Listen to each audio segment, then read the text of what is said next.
Dr. Vishnu Doerga here. I'm the chair of the Suriname Guyana Chamber of Commerce, and we're also the organizers of the International Business Conference that is taking place here in Guyana, but will also take place in Suriname in the near future.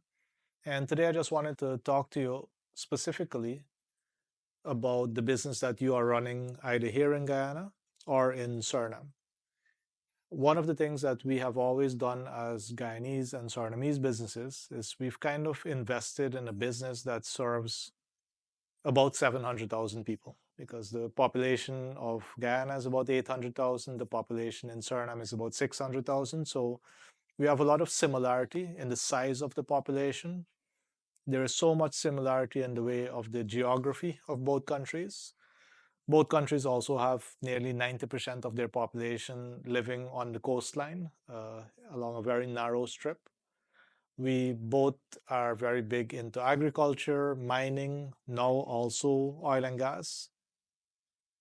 And we have very similar taste.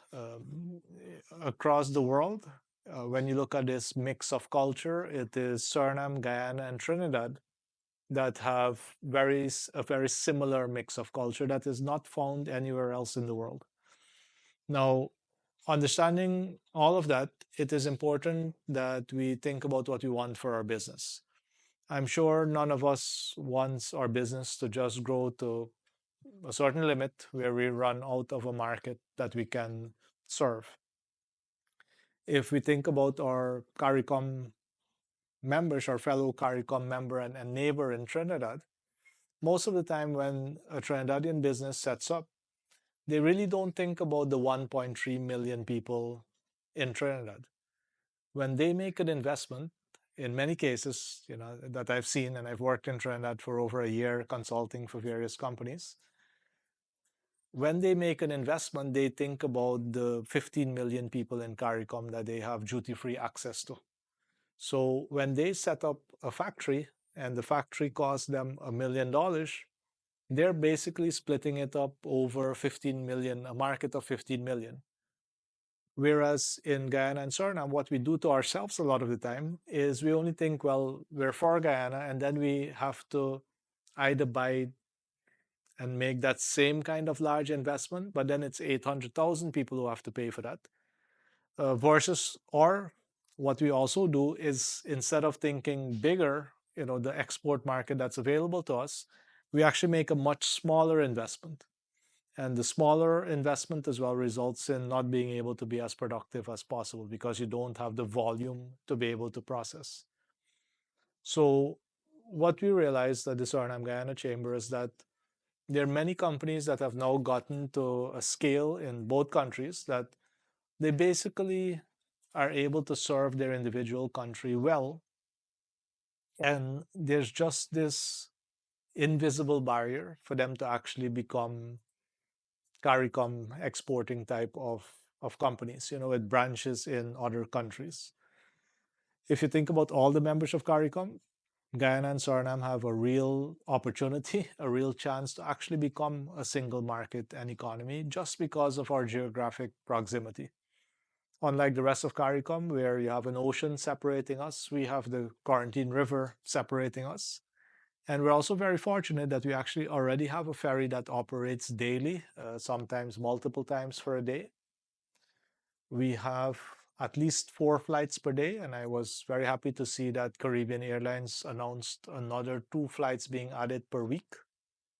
So we do have good flight connection between both countries. We have a ferry. And as you would have heard from both governments, they are moving forward with the establishment of a bridge across the Quarantine River. And with that bridge, we expect the movement of goods and people to significantly increase. My own estimates that our company has been looking at is that that could easily grow in the first year to between 5 to 10 times the current volume that we are experiencing.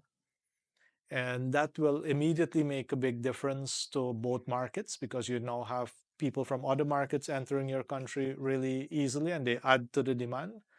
But it also helps move the goods that are needed across much faster and much more efficiently. So, with all that said, I want you to start thinking about your businesses, specifically in Guyana and Suriname, from a perspective of now having a larger market, and to the foreign investors, the foreign businesses that are also looking into these markets. What we have seen from them is that ideally they would love to work with partners in these countries that have already been in the market for a long time, already have their own facilities, already have a loyal customer base. They already have a really good understanding of all the stakeholders that are involved in business.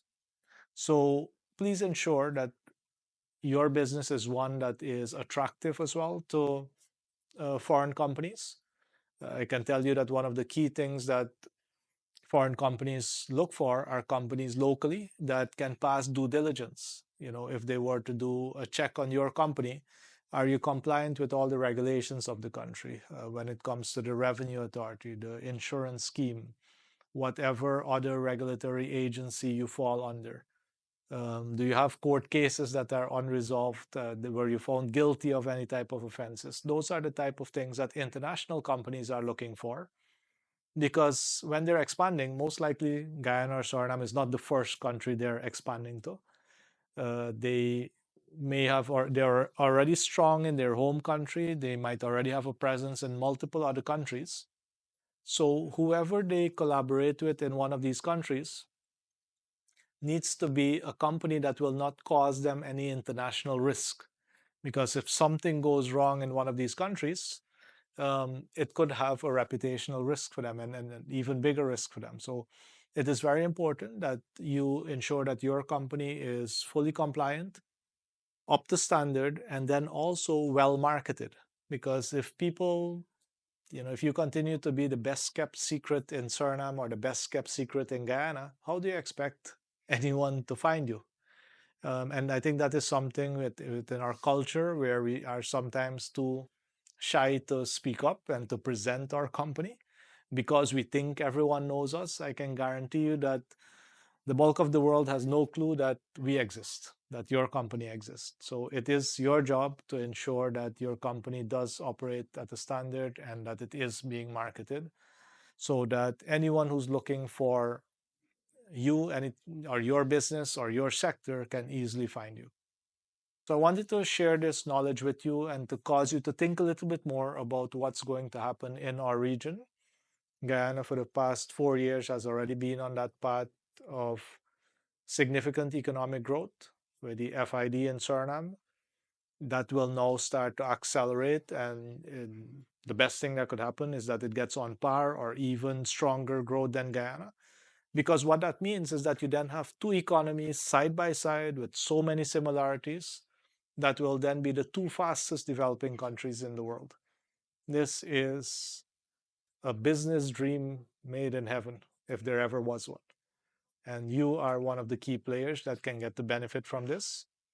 I would encourage you to take a good look at the opportunities, ensure that you build a team, ensure that you develop talent and reward the talent well also, because the growth that is coming to these countries will require significant capacity. If you have any questions around this, and if you do want to benefit from the support of the Suriname Guyana Chamber, I would encourage you to go to the website that you see near this video, make contact with the chamber, have a discussion to understand all the services that the Suriname Guyana Chamber brings to the table, ranging from conferences to business opportunities to advocacy on issues that could be affecting you, and become a member and benefit from the services of the chamber. Take care.